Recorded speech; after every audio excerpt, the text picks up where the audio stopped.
성령이 임하시면 권능을 받고 그랬어요. 성령이 오실 때는 권능이 같이 임해요. 그 권능이라는 것은 천사를 얘기하는 것이죠. 성령이 임할 때 천사가 같이 임해서 기도할 때 천사들이 역사를 하는 거예요. 하나님은 영이신데 신이라는 얘기죠. 그렇기 때문에 주께서 그랬어요. 나 위에 다른 신을 내게 두지 말라 그랬어요. 그래서 지금은 성령 시대예요. 그러면 성령 시대임과 동시에 마귀도 동일하게 같이 역사한다는 걸 알아야 돼요. 우리 그리스도인들이 예배 드리는 이 예배하고 동일하게 악한 영들도 그들도 자기가 가장 높은 마귀에게 인신 제사를 드리고 또 나름대로 자기들도 상당히 많은 우리 인간들보다 우리 하나님의 예배 드리는 것보다 더 많이 그들도 역사를 하고 있다는 사실을 여러분들 알아야 됩니다. 지금은 참으로 불확실성 시대에 살고 있고 악한 영들이 이 모양 저 모양으로 계속적으로 큰 그림자 정부라고 그러죠. 큰 그림자 정부에 의해서 지금 아주 어려운 때라는 걸 알아야 돼요.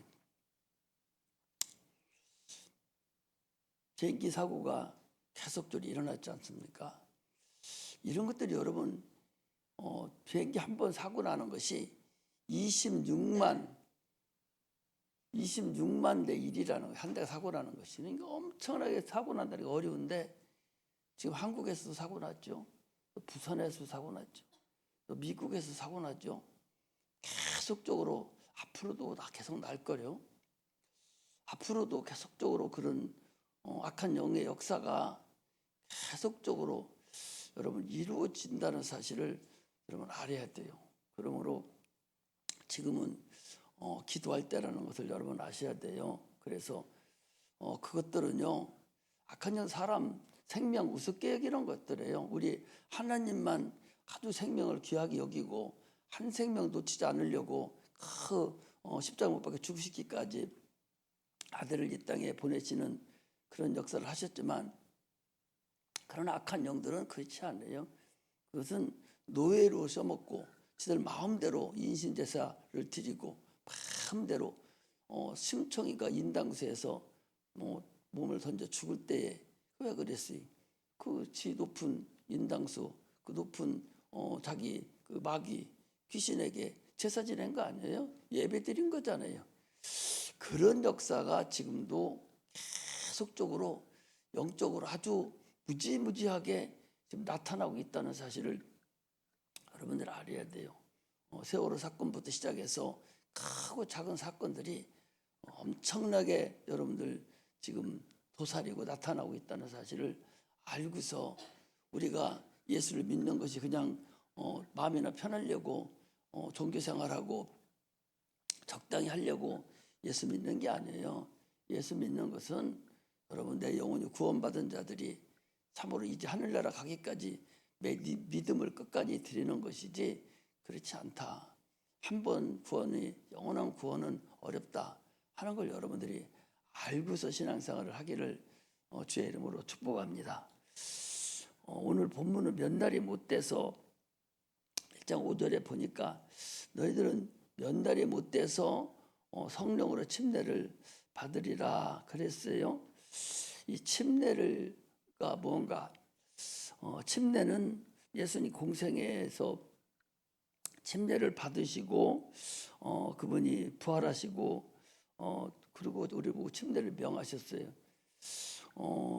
아브라함과 이삭, 야곱과 아브라함과 다윗의 자손 예수 그리스도 요셉의 아들 그런 것을 물속에 장사를 지내고 올라올 때 뭐라고 그랬어요? 저는 내 사랑하는 아들이요 내 기뻐하는 자다. 하나님의 아들로 그가 이제 물에서 올라오심으로 인해서 그가 이제 공생애를 시작하셨죠. 그러므로 침례는 예수님과 연합하는 거예요.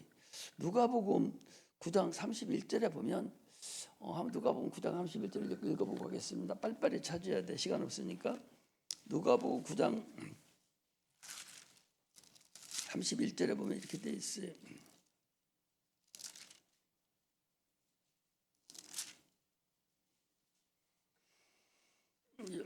지금 영광 중에 어디서 오셨느냐? 저는 그리스도시요 살아계신 하나님 아들이다라고 고백한 그 고백을 받으신 예수님께서 이제 베드로가 저는 그리스도시요. 그리스도라는 건 뭐예요? 나를 위해서 죽으러 오신 분이라는 거예요. 구세주라는 거예요. 그리고 그 구세주는 하나님만 할 수 있으니까 그리스도 하나님의 아들이다라고 하는 그 고백 때문에 이제 죽으시는 결정을 하시는 거예요. 그래서 그 뭐라고 돼 있어요? 31절에 보면 영광 중에 나타나서 장차 예수께서 예루살렘에서 별세하실 것을 말씀할세. 별세라는 게 뭐예요? 죽는다 그 소리. 별세라는 죽음을 얘기해요. 별세에서 죽음을, 침례를 얘기한다면 이미 침례를 받았잖아요. 별세하실 것을 말씀을 하셨다. 그래요? 그래 놓고 주님께서 또 어디를 찾는군요. 어디 한번 더 찾아요. 누가복음 12장 두 장을 더 남겨서 12장 50절을 보면 49절부터 보니까 내가 불을 땅에 던지러 왔노니 이 불이 이미 붙었으면 내가 무엇을 원하리요? 나는 받을 침례가 있으니 그 이르기까지 나의 답답함이 어떻게 되느냐. 이제 여기 침례는 죽음을 얘기하는 거죠. 그리고 이미 물에서 침례를 받고 하나님께서 이제 자기의 육체 아브라함과 다시 자손 또 요셉의 아들 이것을 다 땅에 묻어버리고 침례를 받고 주님께서 올라오시면서 하나님 아들로 이제 다시 죽을 걸 얘기하는 거예요. 여기 나의 받을 침례다 하는 것은 다시 십자가 못 박혀 죽는 것을 주님은 침례로 지금 표현을 하셨어요. 이처럼 주님께서 십자가 못 박혀 죽으심과 부활하심에 연합하는 것이 우리가 침례다 그 소리. 그러니까 예수님께서 십자가 못 박혀 죽을 때 나도 주님 안에 있었습니다. 그 나는 안 죽고 나는 예수님만 죽은 거죠. 나는 예수님 뒤에 있었으니 그 안에 있었으니까. 그러니까 예수님만 십자가 못 박혀 죽으시고 우리는 그 안에 있었고 다시 그분이 부활하실 때에 우리도 같이 부활한 거예요. 그것을 이제 우리가 침례를 받음으로 인해서 주님과 같이 연합을 하는 겁니다.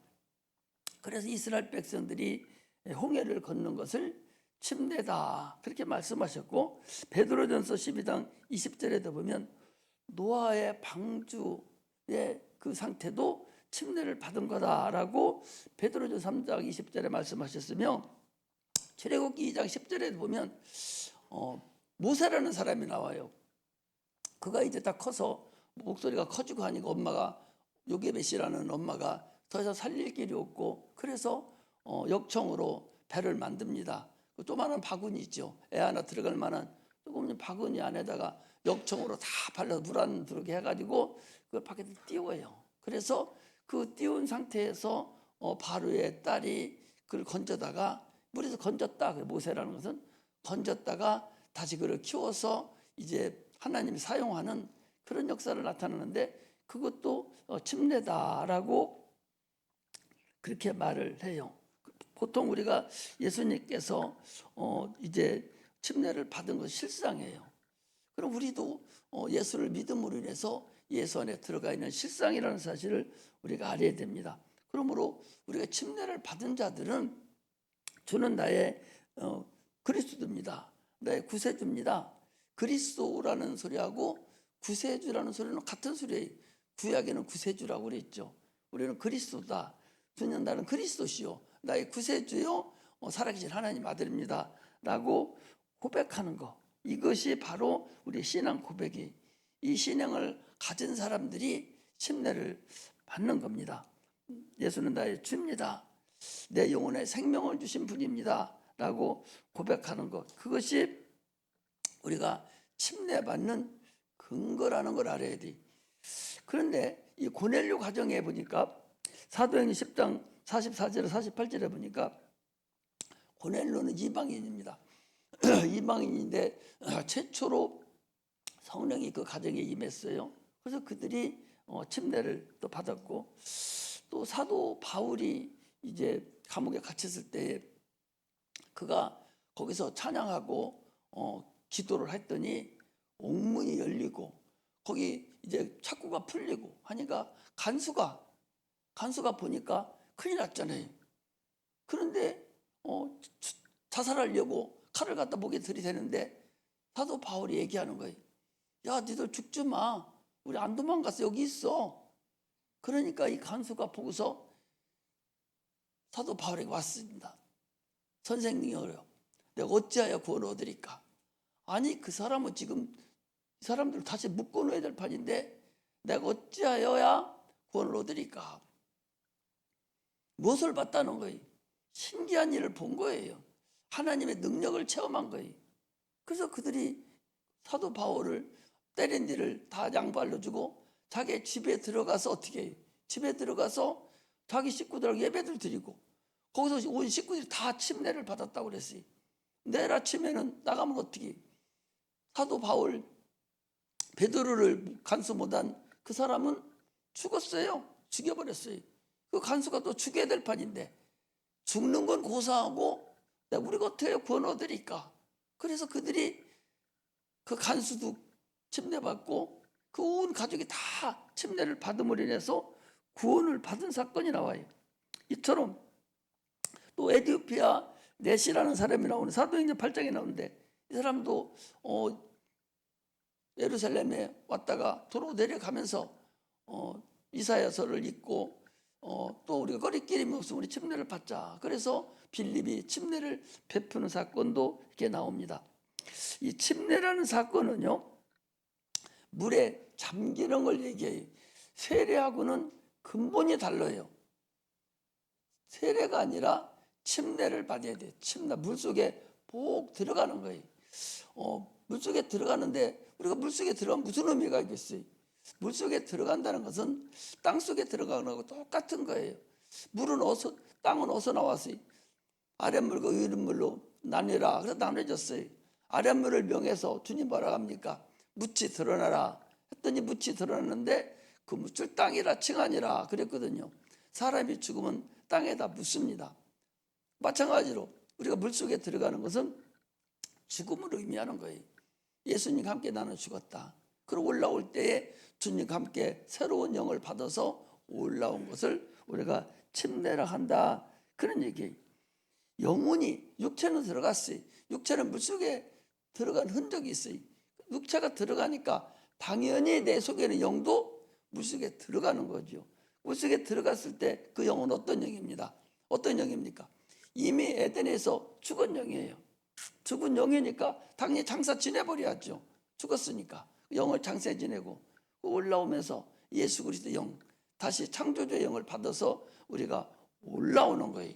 이처럼 침례라는 것은 대단히 중요하고 우리가 반드시 받아야 될 일이라는 걸 알아야 됩니다. 그러므로 영혼이 내 물에 잠기는 것은 성령에 깊이 잠겨버리는 거예요. 성령으로 받는 거예요. 성령으로 깊이 잠기는 것을 우리가 침례다 그렇게. 나만이 있어요. 그가 먼 길로 왔습니다. 아람 나라에서 왔어요. 장군이에요.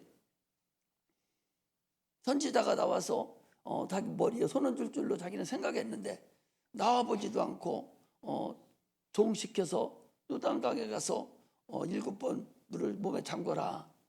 그래서 그가 처음에는 말 안 듣다가 잠김으로 인해서 그가 깨끗하게 나섰습니까? 그가 어떻게 됐어요? 아니 그 사람이 물속에 들어갔다고 나섰습니까?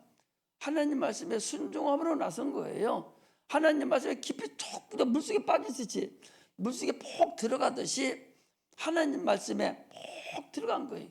성령으로 물속에 깊이 쭉 들어감으로 인해서 그가 깨끗함을 받았다는 사실을 우리가 알아야 됩니다.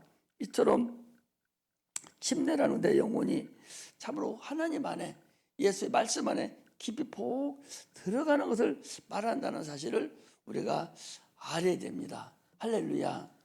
할렐루야. 우리는 하나님과 우리는 한 가족이에요. 하나님이 내 아버지고 우리는 하나님의 자녀가 됐다고 그랬어요. 그 왜 어떻게 그렇게 됐어요? 호세에서 보니까, 호세에서 2장 19절에 보니까 뭐라고 그랬어요? 내가 내게 장가든다. 하나님이 우리에게 장가들었다고. 우리는 하나님의 신부입니다. 그래서 고린도후서 11장 2절에 보니까 내가 너를 정결한 처녀로 한 남편인 그리스도께 내가 중매하매로다 그랬습니다. 사도 바울은 중매쟁이에요. 목사도 중매쟁이에요. 하나님의 예수님과 그 신부된 우리 신부된 그 영혼들과 같이 중매를 시키는 것이 목사가 하는 일이에요. 우리가 증인이 돼서 다른 사람을 전도하는 것도 중매쟁이에요. 중매를 하는 겁니다. 그래서 예수님과 함께 중매쟁이에 의해서 중매를 하고 그분과 신랑 신부의 인연을 맺음으로 인해서 하나님의 아들이 된 거예요. 예수가 아니면 하나님 아들 될 수가 없어요. 하나님과 나의 관계는 예수 그리스도로 인해서 우리가 신랑 신부가 된 거예요. 그래서 예수의 아버지를 내 아버지라고, 시아버지죠. 예수가 우리 아버지예요. 시아버지입니다. 남편의 아들, 영적인 하나님의 아들, 예수님의 남편 부인들이에요. 신부예요. 그러므로 하나님을 아버지다 부르고 하나님 우리를 또 뭐라고 그래? 내 자녀다. 그렇게 얘기합니다. 그래서 예수님은 첫째 부활을 할 때 첫 열매고 그분과 똑같습니다. 우리 첫째 부활로 그대로 이루어지는 거예요. 예수님도 뭐라고 했어요? 그래서 내가 우리 성도들을 형제라 부르기를 내가 부끄러워하지 않는다. 자기는 하나님이에요. 창조주입니다. 창조를 하시면 창조주예요. 그럼에도 불구하고 흙으로 만들어진 우리 인간들을 주님께서 형제라고 부르기를 부끄러워하지 않았다 할 정도로 대단한 성도들이라는 사실을 우리가 알아야 됩니다. 그래서 우리 창세기를 한번 보겠습니다. 여기 저거 하나 띄우세요. 창세기 우리가 공부를 했어요, 지난번에. 자, 창세기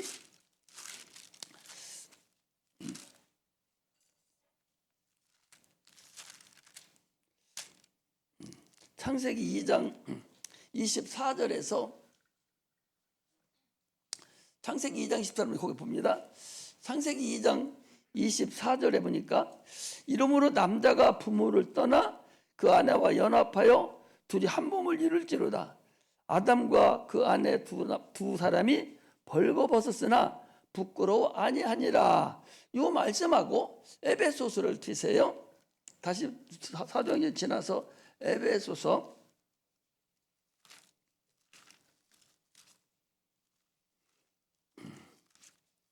'하나님과 우리의 관계가, 예수님과 우리의 관계가 얼마나 대단한 관계를 지금 잠깐 알고서 우리가 가야 되기 때문에 이걸 얘기하는 거예요. 어디를 보는 건요?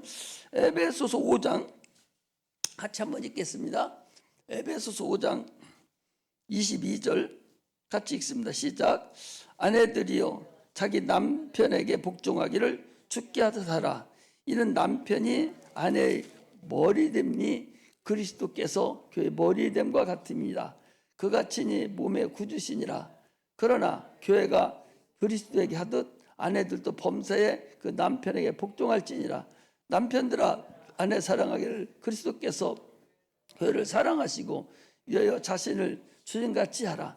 이는 곧 물로 씻어 말씀으로 깨끗게 하사 거룩하게 하시고 자기 앞에 영광스러운 교회로 세우사 티나 주름 잡힌 것이나 이런 것들이 없이 거룩하고 흠이 없게 하려 하심이니라. 이와 같이 남편도 자기 아내 사랑하기를 저분과 같이 할지니라. 자기 아내를 사랑하는 자는 자기를 사랑하는 것이라. 누구든지 언제든지 제 육체를 미워하지 않고 오직 양육하여 보호하기를 그리스도께서 교회를 보양함과 같이 하나니 우리는 그 몸의 지체임이니라. 이러므로 사람이 부모를 떠나 그 아내와 합하여 그 둘이 한 육체가 될지니라. 이 비밀이 크도다. 내가 그리스도에 대하여 말하노라. 그러나 너희도 각각 자기 아내 사랑하기를 자기같이 하고 아내도 그 남편을 경외할지니라 그랬어요. 여기 지금 단어 띄워놨어요. 지난번에 우리 선생님들은 공부한 거죠. 창세기 2장 21절 26 지난번에 공부한 거예요. 아담의 갈비뼈로 여자를 만들고, 이 창세기에 나와 있는 거예요. 창세기 2장에 나온 거죠. 갈비뼈로 만들고 내 뼈 만들었더니 아담이 하는 소리가 내 뼈 중에 뼈요 살 중에 살으로다. 남자에게서 취하였은즉 여자라 칭하니라. 남자가 그 부모를 떠나 연합하여 둘이 한 몸을 이룰지로다. 창세기 2장에 21절에서 26절에 이렇게 돼 있어요. 그런데 요거 똑같이 에베소서 지금 금방 읽은 거, 에베소 5장 22, 32절에는 예수 그리스도가 이 땅에 오셔서 십자가에서 물과 피를 흘리셔서 그 피값으로 신부되는 교회를 만드시고 아버지를 품을 떠나서 침례로 연합하여 우리가 한 몸을 이뤘다. 이것이 창세기 22장 21절과 에베소서 5장 22절에 있는 말씀이에요. 그러면 자 다음 또 넘겨봐요. 그러면 이건 뭔 소리냐? 좀 확대시켜요. 그게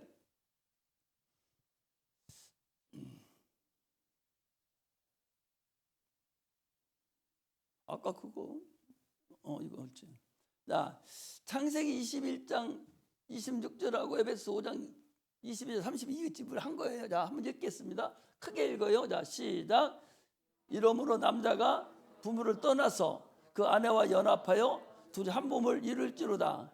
예수 그리스도는 부모를 떠나서 즉 하나님 아버지를 떠났습니다. 하나님 아버지를 떠나서 아내인 교회와 한 몸을 이룰지라. 그 아내와 연합해서 한 몸을 이룰지니라. 그러므로 우리 교회는 그리스도의 신부입니다. 여기서 교회라는 것은 여러분들과 나를 얘기하는 거예요. 거듭난 우리 성도들을 얘기하는 거예요. 교회는 그리스도의 신부입니다. 또 읽어요. 시작. 우리는 주님의 옆구리에서 나왔습니다. 왜 옆구리에서 뼈를 빼서 여자를 만들었을까? 주께서 십자가에 죽으실 때 창으로 찔렸습니다. 그래서 피와 물이 다 쏟아져 나왔습니다. 주님의 피와 물, 즉 살은 진리를 말하는 것이고 피는 우리 인류를 위해서 흘리신 거룩한 보혈로 생명입니다. 내 피를 받아 마시라. 내 살을 받아 먹으라.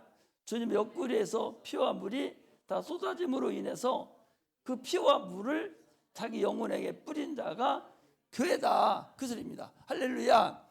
예수님께서 오셔서 십자가에 못 박혀 피 흘려 죽은 것은 우리 인류를, 여러분과 나를 구원하기 위해서, 우리를 자기의 신부 삼기 위해서 십자가에 못 박혀 죽었고 우리를 구원하기 위한 큰 길이다. 그 말씀을 지금 드리는 거예요. 그래서 우리는 예수 그리스도의 그 가족, 하나님의 가족에 우리는 들어가 있는 거예요. 그래서 아버지 집에 우리가 들어가는 거예요. 아버지 집이 어디예요? 천국이에요. 아버지 집에 들어가서는 자격을 얻은 자예요. 저녁이 되면 서울에도 가고 길거리에 가면 얼마나 많은 사람이 다 지나갑니까? 저녁이 되면 다 바쁘게 각각의 자기 집으로 돌아가요. 아버지 집으로 돌아가는 거 다. 이것이 인류거든요. 마찬가지로 우리 영혼도 다 아버지 집에 돌아갈 수 있어야 돼요. 그런데 그 영혼이 아버지 집에 못 들어가고 아직도 고아가 돼가지고 고아가 돼서 구천을 떠도는 자들이 있어요. 이게 참으로 어리석죠. 얼마나 어리석은지 알 수가 없습니다. 인생이 육체만 있다면 이렇게 모여서 예배를 드릴 필요도 없어. 뭐로 예배 드려요?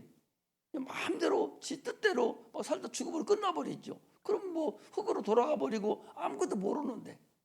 그러나 우리는 그렇지 않아요. 영혼이라는 것이 있어요. 영이라는 것이 주어져서 보이지 않는 육체가 들어가 있고 혼이 나예요.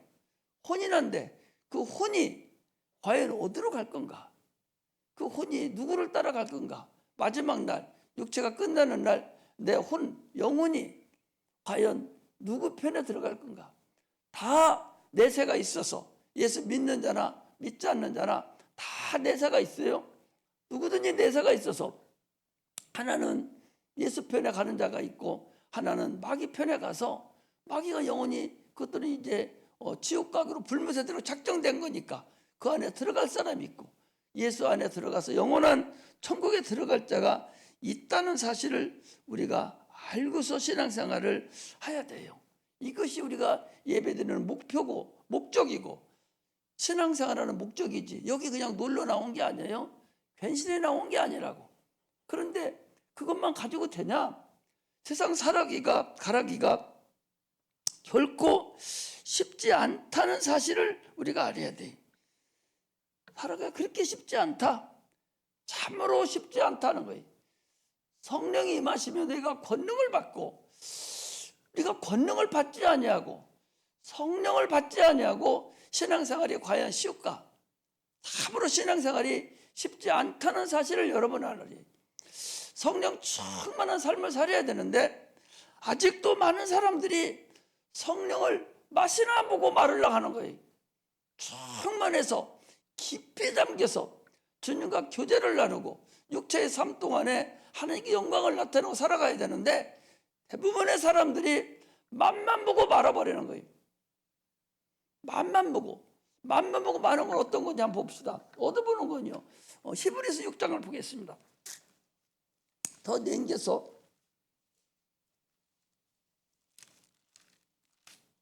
히브리서 6장에 보니까 이렇게 돼 있어요. 1절에 보니까 그러므로 우리가 그리스도 도의 초보를 버리고, 그리스도의 도의 초보, 이 그리스도의 도라는 그리스도의 복음의 초보를 얘기하는, 이 도라는 것은 이 길도거든요. 그리스도의 그 복음의 초보를 버리고, 버리고 죽은 행실을 회개함과 하나님께 대한 신앙과 침례들과 안수와 죽은 자의 부활과 영원한 심판에 관한 교훈의 터를 다시 닦지 말고 완전히 이제 나아갈지라. 하나님이 허락하시면 우리가 이것을 하리라. 한번 비침을 얻고 하늘의 은사를 맛보고 성령에 참여한 바 되고 하나님의 선한 말씀과 내세의 능력을 맛보고 타락한 자들은 다시 새롭게 하여 회개할 수 없나니, 이는 자기가 하나님의 아들을 다시 십자가에 못 박아 현저히 욕보임이라 그랬어요. 뭐 한다는 얘기? 예수를 믿고 성령을 받았어도 뭐 한다는 거예요? 타락한다는 거예요. 타락 안 한다는 거예요. 한번 구원이 영원 구원이 아니라는 사실을 분명히 여러분들은 알아야 돼요. 성령 받았고 있어도 절대적으로 그렇지 않다는 거예요. 거기 어디에 보는 거니? 여기 그리스도의 초보가 보는 거니? 죽은 행실을 회개함과 회개하지 않는다는 거예요. 지금도 많은 사람들이 답답함이 없어요. 자기가 부족함이 없는 거예요. 가난하지 않아요. 자기 마음이 가난해야 되는데 가난하지 않는 거예요. 부자예요. 자기가 마음이 부자예요. 자기 하나님 없어도 되는 거예요. 자기가 가장 좋아하는 거, 가장 중요하게 여는 거, 여기는 거, 이거 버리지 않고는 회개라는 거 있을 수가 없는 거예요. 회개는 자기가 가장 좋아하고 가장 중요하게 여는 거, 여기는 거, 이거 처리하지 않으면 회개의 길을 밟을 길이 없는 거예요. 이거 하지 않는 자는 그리스도 도의 초보에 그냥 머물러 있고, 이런 사람들은 결국 그다음에 회개함과 하나님에 대한 신앙과 하나님을 의지하고 하나님 아는 신앙과 침례가 뭐예요? 자기가 죽고 예수님과 부활하는 거잖아요. 안수가 뭡니까? 주님을 체험하는 거예요. 죽은 자의 부활과 죽어다 다시 살아나는 것과 영원한 심판에 대한 이런 교훈을 털을 닦지 않는 걸 얘기하는 거예요. 이처럼 우리는 다시 한번 신앙생활에 이 충만함이 아니면은 얼마든지 마귀의 종이 될 수 있다는 사실을 알아야 돼. 이게 무서운 얘기잖아요. 아니 거기 봐봐, 한번 비춤을 얻고 하나님의 은사도 맛보고 성령에 참여한 바 되고 하나님의 선한 말씀과 내세 능력을 맛보고도 타락한다는 거 아니요? 타락하면 뭐라고 했어요? 회개할 수 없다 하잖아요. 다시 새롭게 회개할 수는 없다는 거예요. 회개하지 않으면 그렇다는 거예요. 회개하지 않으면 여러분 갈 길 없어요. 지금도 대부분의 한번 목사 하나님 그렇게 능력만 하면 나 좀 어떻게 해보세요. 나를 심판할 수 있겠어요? 자기 맛대로 신앙생활 하거든요. 자기 맘대로 신앙생활 하는 거예요. 자기 생각대로 신앙생활 하는 거예요. 나만이 어떻게 했습니까? 이렇게 하면 되겠다 생각하는 거예요. 이 정도 하면 신앙생활 됐지 뭐. 우리 목사님 왜 저도 알리요? 이 정도만 하면 됐지? 그건 네 생각이야. 그건 자기 생각이라고. 하나님의 생각이어야 돼. 하나님의 생각은 사람의 생각과 다르다고 그랬어요. 하늘이 땅보다 높은 가치. 네 생각과 내 생각은 그렇게 크다는 거예요. 그 자기 생각, 알딸딸한 그 생각으로 이 정도면 됐지 왜 그러세요? 그러지만 그렇지 않다고 성경은 얘기를 하고 있는 거예요. 하나님에 대한 사모함이 있어야 돼. 주님 만나려고 하는 사모함이 있어야 된다고. 예배에 대한 그 귀중함과 사모함이 있어야 돼. 예배를 귀중하게 여기지 않습니다. 기도도 귀중하게 여기지 않아요. 아무리 얘기해도 눈도 끔찍도 안 해요. 이게 자기가 사모함이 없는, 가난함이 없는 거예요. 영적인 가난함이 있어야 됩니다. 하나님 말씀에 대한 참으로 가난함이 있어서 껄떡거려야 돼요. 참으로 얼마나 껄떡거려야 되나. 내가 이 정도는 안 되겠다고 말씀을 알리려고 막 노력하고 성경을 읽고 반 미친 사람같이 대도 될동말동한데 아예 전부 다 포기하고 들어가 버려요. 말씀을 사모하지 않습니다. 기도도 사모하지 않아요. 하나님 만나려고 사모하지도 않아요. 아무 사모함 없이 그냥 건석으로 왔다 갔다. 그게 무서운 거야. 차라리 예수 안 믿고 안 믿는 사람은 다시 불러들여서 구원할 수 있는 그런 구원의 대상이라도 되는데 내가 구원 받았네 하고 앉아있는 것이 이것이 무섭다 그 소리. 여러분 주님은 농부고 우리는 가지라고 그랬어요. 가지가 두 종류가 있어요. 세 종류가 있어요. 열매가 열리는 가지가 있고 가지는 가지인데 열매 못 열리는 게 있고 가지는 가지인데 죽어버린 가지가 있어요. 죽은 걸 삭정이라고 그래요. 그건 잎사귀도 안 납니다. 그러나 몸통에 붙어 있어요. 사람이 끊어내서 불에 집어넣어야 들어가지 평상시에는 붙어 있습니다. 그거 삭정이라고 그래요. 그거 갖다 뗍니다. 그런 가지가 있는가 하면 잎사귀도 무성해요. 틈실하게 잘 컸습니다. 그럼에도 불구하고 열매는 못 열어요. 이거 갖다 어디 갔습니까? 열매를 본다고 그랬는데 오늘날 교회 다니면서도 세 가지 종류가 있어요. 열매가 열리는 가지가 있고 살아있기는 살아있는데 잎사귀도 무성한데 열매를 열리지 못하는 가지가 있고 어떤 건 아예 죽어버린 열매도 있고 가지가 있다고. 이처럼 우리는 하나님에 대한 사모함이 있어야 돼. 인간은 육체는 먼지라고 그랬어요. 창세기 18장 27절에 보니까 티끌 같은 나라도 아브라함이 한 소리예요.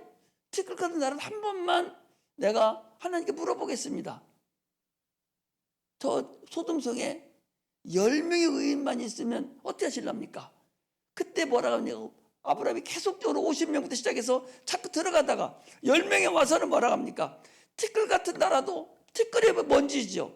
먼지 같은 나라도 내가 한 번만 더 물어보겠습니다.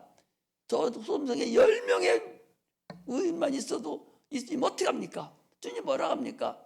10명의 의인만 있어도 내가 멸하지 않는다고. 의인 10명이 없어서 멸망한 나라가 그가 소돔 고모라 성입니다. 또 시편 103편 14절에도 보니까 우리가 참으로 먼지일 뿐이요라고 그랬어요. 먼지라는 거예요. 우리 인생 육체가 여러분들 대단하다고 절대 생각하지 말라고.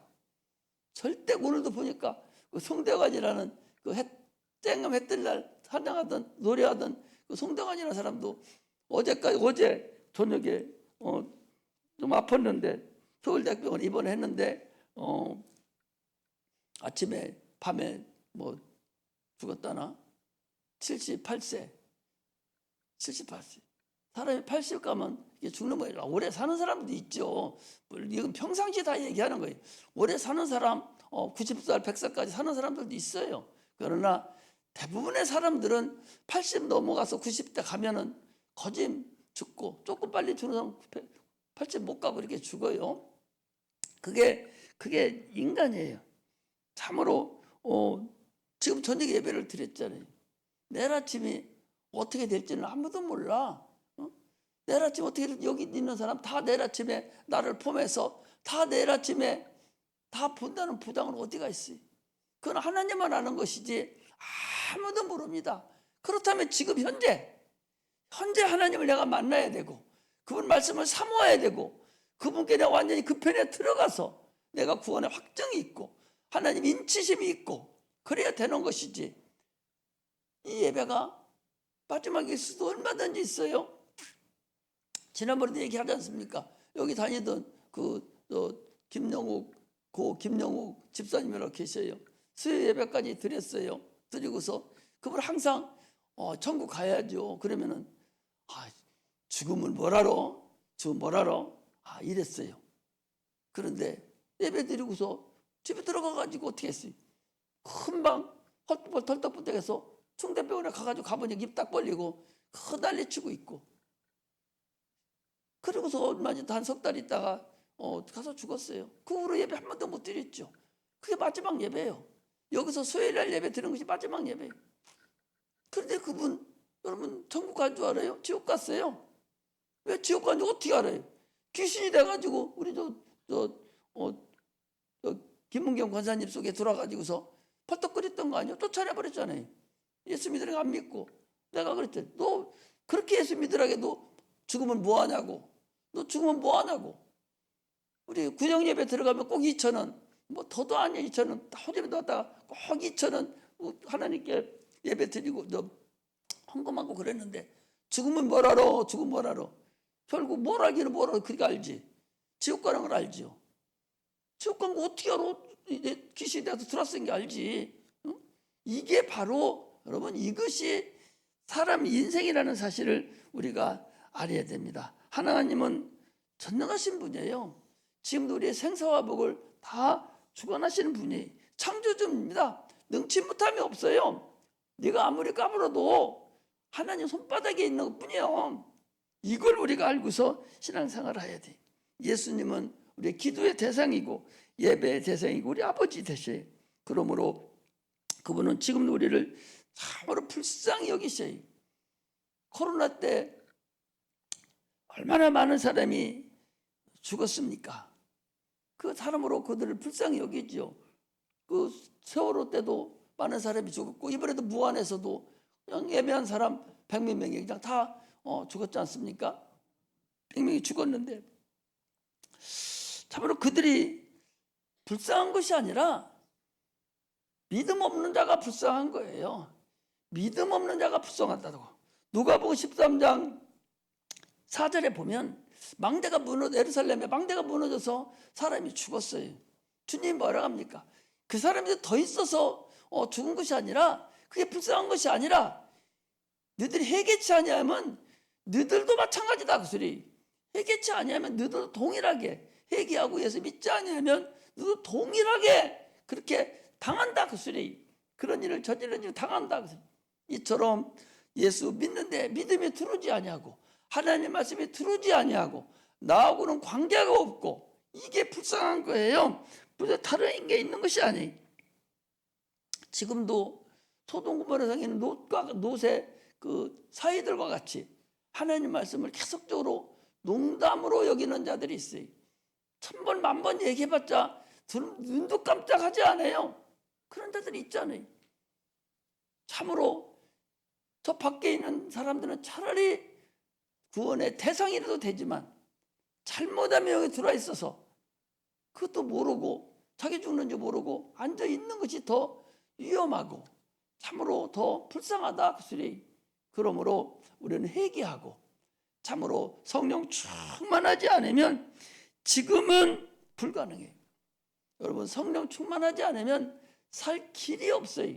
성령 충만해서 나에게 참으로 권능이 있어서 내가 어려울 때 기도하면 하나님이 역사해주고 심부름해주고 또 하나님이 내 위험한 것을 알려주고 하는 그런 상태가 돼야지, 맛이나 보고 말아버리는, 성령을 맛이나 보고 말아버리는, 그 타락하지는, 맛이나 봐도 거기 성령에 거기 지금 히브리서 6장이 그랬지 않습니까? 거기 하늘의 은사도 맛보고 성령에 참여했다. 이거 맛본 거잖아요. 그래 놓고도 여러분 회개하지 않으면, 그렇고 타락한 자들은 다시 회개할 수 없다.